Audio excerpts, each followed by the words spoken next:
Zdravíme všetkých fanúšikov nášho webu mojandroid.sk, sledujete s nami 21. vydanie videoblogu Čo týždeň dal. Tento týždeň sme sa s niekoľkými z vás stretli na Orange Android Roadshow v Bratislave a okrem zaujímavých prednášok a programov sme si pochutili aj na našej narodeninovej torte. Z celej akcie vám však dlhšiu reportáž prinesieme až o týždeň, ale rozhodne sa máte na čo tešiť. Naše stretnutie s fanúšikmi bude najbližšie pokračovať o mesiac v Žiline, takže Žilinčania, tešíme sa na vás. A poďme v skratke pozrieť na novinky z tohto týždňa. Ondrik, ako to bolo tento týždeň s novými smartfónmi? Tak napríklad je to spoločnosť Oppo, ktorá prichádza na trh až s dvoma modelmi, ktoré sa radia do vyššej strednej triedy. Reč je o smartfónoch R7 a R7 Plus, ktoré majú veľkosť uhlopriečky 5 a 6 palcov. Oba majú však rovnaké vnútornosti, a to Snapdragon 615 či 3 GB rámku. S ich predajom sa začína v Číne a na medzinárodný trh dorazia v júni. Gigabyte G-Smart uvádza na trh svoju novú vlajkovú loď, ktorá sa u nás predáva pod označením G-Smart Guru GX. Tento smartfón v cene pod 300 € ponúka napríklad hliníkové unibody telo s hĺbkou iba 7 mm, nízku hmotnosť 115 g, či 8-jadrový procesor a podporu LTE. LG oficiálne predstavil ďalšie dve novinky, ktoré majú predstavovať lacnejšie alternatívy k vlajkovej lodi LG G4. Výrobca na trh totižto uviedol nový LG G4 Stylus a LG G4C. Zatiaľ čo posledný menovaný ide cestou zmenšovania displeja, verzia Stylus sa prikláňa k opačnej stratégii. Disponuje totižto veľkým 5,7 palcovým HD displejom a vlastným stylusom. A vieme niečo o ich cene a dostupnosti na Slovensku? Všeobecne by sa mali začať predávať rovnako ako LG G4, teda 1. júna, ale o nejakých presnejších cenách a dátumoch zatiaľ ešte nevieme. Necháme sa prekvapiť, dúfame, že milo. No ale máme tu aj jeden smartfón, ktorý svoj predaj na Slovensku odštartuje začiatkom júna. Je ním Lenovo A7000.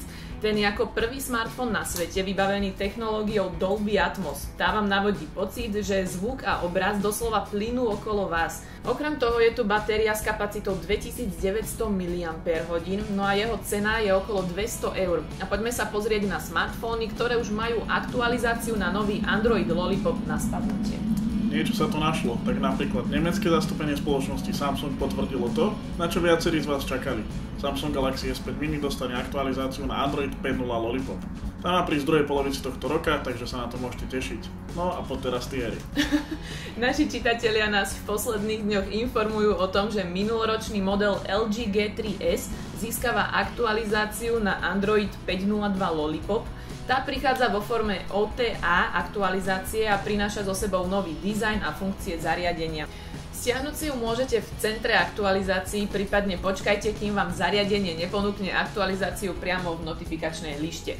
Máme ešte niečo ďalšie? Je to ešte jedno LG, a to LG G2, ktoré dostalo rovnako aktualizáciu na Android 5.02 Lollipop, ktorá je podľa hlásení našich čitateľov dostupná prostredníctvom aplikácie LG PC Suite a cez OTA aktualizáciu zatiaľ LG neponúka. To by sa však malo zmeniť v nasledujúcich dňoch.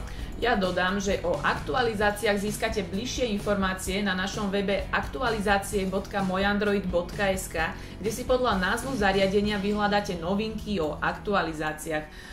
OK, a poďme ďalej. Je tu naša domáca pôda a s ňou kategória redakcia. Čo sa tu dialo, Ondrej? Harry, no dialo sa tu všeličo, ak mám byť úprimný. Napríklad sme mali oslavu našich 5. narodenín, ako sme už v úvode spomínali. Ale okrem poháru šampanského nám rukami prešli aj nové zariadenia. Je to tak a ja tu ešte stále niektoré z nich mám. Takže Lenovo A6000. Aký bol verdikt? Vzhľadom na jeho cenu do 150 € je to veľmi šikovné zariadenie. Ponúka veľký a pomerne kvalitný displej, štíhle telo a dobre spracované rozhranie. Na druhej strane však medzi jeho slabiny patrí fotoaparát, ktorý je trochu pomalý a nie práve najkvalitnejší. Škoda je nepodsvietených senzorových tlačidiel. Testovali sme aj slúchadlá, máme tu jedny menšie.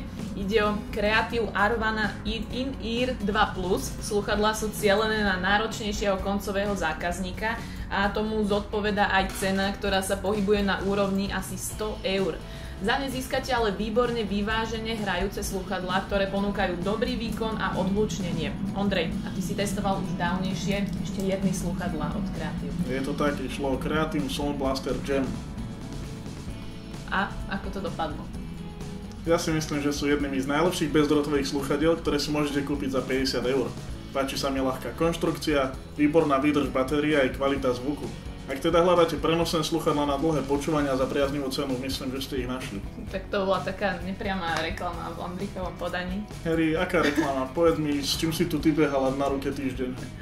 No tak ja som zrovna moc nebehala, pretože sme mali veľa práce, ale inak som testovala tento náramok Acer Liquid Leap. Považujem ho za pekný športovo-elegantný doplnok na monitorovanie vášho životného štýlu. Možno ma trochu mrzelo, že nezobrazuje trošku dlhšie notifikácie, teda prečítať som si mohla len 4 až 5 slovíčok, ale inak za cenu 90 € je to veľmi dobré zariadenie. No a povedz nám ešte, čo tento týždeň testoval Fero.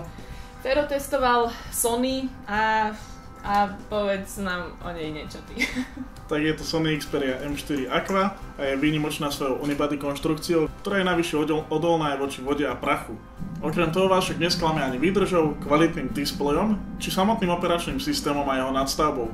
To všetko za cenu, ktorá sa pohybuje na úrovni 280 €. To je celkom príjemný pomer ceny a kvality. No a ja ešte poviem, že sme sa zblízka pozreli aj na navigáciu Sygic, ktorá pred časom predstavila aplikáciu s podporou funkcie MirrorLink, teda zobrazenie smartfónu na displeji auta. Rozšírili sa tak funkcionality a je to praktické riešenie, pretože navigáciu vidíte prehľadnejšie a vo väčšom prevedení. A popri tom sme sa ešte pozreli, či by nám vyhovoval heads-up display, teda odraz navigácie na čelné sklo, no a v noci musím povedať, že to bolo fakt dobre. Si sa cítila ako v stíhačke, Harry, čo? Úplne som zabudla, že sedím vo Volkswagene, hej. Ale radšej nám prezrať, čo si v poslednom čase robil ty? Tak ja som makal na novom čísle Android magazínu. Prvé číslo ste mohli vidieť na našej predošlej Android Roadshow a na tejto Android Roadshow v Bratislave sme vám ukázali aj druhé Android číslo, teda číslo Android magazínu, ktorý si môžete predplatiť na našom webe a okrem toho, že získate 6 čísel nášho magazínu, sa zaraďujete aj do predplatiteľskej súťaže o zaujímavé ceny. Harry, počuj, ako sa volá tá sekcia nášho blogu, kde dávame všetky tie zábery a scény, ktoré sa nezmestili doteraz? Nevydarené scény? Nie, nevydarené, však technologické, také. Ja, to bude asi technologický guláš. Však guláš, no za chvíľu bude aj obed, tak rýchlo povedz nám niečo. Nech sa páči, technologický guláš. Podľa najnovších správ by mal Google priniesť podporu pre snímače odtlačkov prstov už v ďalšej verzii Androidu M. Mohlo by sa tak udiať už o pár dní na vývojárskej konferencii Google I/O. Zatiaľ však nie je isté, či pôjde o úplne novú verziu Androidu, alebo len o ďalšie vylepšenie súčasného Androidu Lollipop. Semikamkar vytvoril vlastné zariadenie, ktoré dokáže uhádnuť kombináciu čísel na zámku a otvoriť ho. Zariadenie používa servomotor, riadiacu jednotku v podobe Arduina a pár mechanických častí.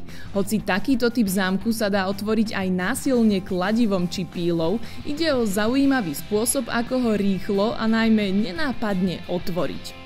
Hlavnou nevýhodou lietajúcich drónov je výdrž na jedno nabitie. Tá sa pohybuje len v rozmedzi pár minút či desiatok minút.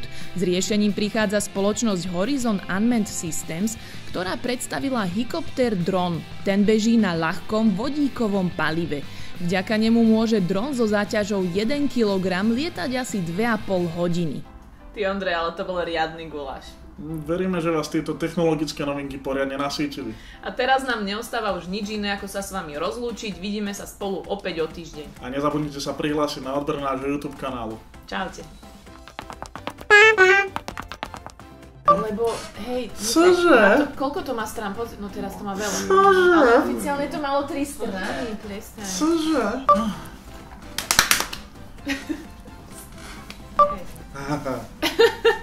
Programu sme si pochotili aj na narodeninovej torte. Ale nie,